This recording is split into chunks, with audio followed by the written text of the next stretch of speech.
Multiple ET technologies have the potential to revolutionize life on Earth. After the global catastrophe is over and the survivors reject war and other destructive behavior, the ETs will gladly share the technology that they use. Here are some hints of what the ETs say is in Earth's future. One day, Frank told John about a trip aboard one of the ET ships. One of the Nordics was showing me a scene on one of their monitors. They had two types on that ship. One of the Nordics nearby was working on one that is similar to our computer monitors. The image was flat and two-dimensional, just like with our computer screens on Earth. But the screen near me was different. It suddenly materialized inside the ship, hovering in midair away from the wall, so I knew it wasn't an opening in the ship. What I saw was like a rectangular window, opening onto a 3D world, except that I knew it wasn't an actual scene. John remarked, "Wouldn't it be nice to have something like that on Earth?" Frank nodded. One of the most impressive things was that when they no longer needed the monitor, they made it disappear. They did that with lots of things. Instead of having a lot of clutter around, they would just disappear something until they needed it, and then, they would appear it again. He continued, more impressively, they can do that with entire walls of their ship. Now, imagine that on Earth. Let's say that you're sitting at home. It's a nice day outside, and you want to feel the sunlight on your face and have a better view. So, you make the walls and roof transparent. It would be just like sitting outdoors, except no bugs. And no rain. Frank said, the ETs have told me several times that eventually that will show humans how to disappear things, along with everything else that they do. That'll happen as soon as we stop trying to kill each other. John was transfixed, thinking of all the ways to use ET technology like that. Frank continued, back to the monitor. They displayed something that I call a magic black box. It was about this size. Frank held up his hands to indicate that the box was about the size of a large laptop computer. Although, to be accurate, it really wasn't black, it was a dark gray. The box appeared to be made of some kind of semi-gloss metal, and all the surfaces were flat and smooth. I wondered what the other sides looked like, and instantly, the 3D magic box on the monitor spun around to show me. Upside down, backward, sideways, no matter what I imagined, the magic box rotated in the monitor. There were no holes, no doors, no seams, no wires coming out, and no way to connect it to anything that I could see. As nearly as I could tell, it was just a solid block of metal, but I guessed that there must be something inside. Frank asked them, okay, what is it? The ETs told me that the magic boxes deliver unlimited free energy. Now that got my attention. John knew free energy means you put in a little energy to get a generator started, and then you get back a lot more energy than you put into it. Earth scientists have been trying to figure out how to do that for hundreds of years. John asked Frank, okay. So, how does the magic box work?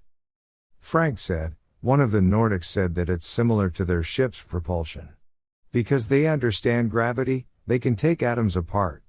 He explained that when humans take apart atoms on Earth, we release destructive nuclear energy. When the ETs do it, they produce harmless energy. John had another question, how did they get the energy out if it doesn't have connections? Frank replied, they confirmed that the process is wireless, using energy waves that spread out from the box. They can focus the energy into harmless beams that run their devices, including lights, heating equipment, and entire ships. In other words, the magic boxes are compact, extremely high-energy power plants. Frank said that the ET showed him more images, indicating that every house on Earth would eventually have one of these magic boxes. There would be no need for nuclear or coal-fired power plants, no need for power lines or transformers. Frank said, they told me that we will be able to use regular water as fuel and that there's enough energy in a glass of water to run a city for 100 years. And not just water. We will be able to use anything as fuel. Trash, dirt, anything. No matter what goes into one of the magic boxes, it takes the atoms apart and produces energy. John was puzzled and asked, am I missing something? You said there were no doors or holes, so how did they get the fuel inside? Frank replied, the same way they get in and out of their ships. They take the atoms apart to open a door, put in the fuel, and close the door by reassembling the atoms. John had another question: how do they move electricity around if they don't use wires? Frank replied, here's one of the weirdest things about their technology: they don't use electricity at all. They told me that electricity and magnetism are at opposite ends of a spectrum. Electricity is at the hot end, the destructive end. And that makes sense. You can die if you stick your hand in an electrical panel. On the other hand, magnetism and gravity are at the cool end, the non-destructive end of the spectrum. That makes sense too. I've never heard of anyone say that someone was killed by magnetism. Later, as John thought about what Frank had said, he realized that these magic boxes would radically and completely transform Earth's society. His mind raced as he thought about different areas of life on Earth that would dramatically change. In agriculture, you could make fertilizer for free and pump water for free.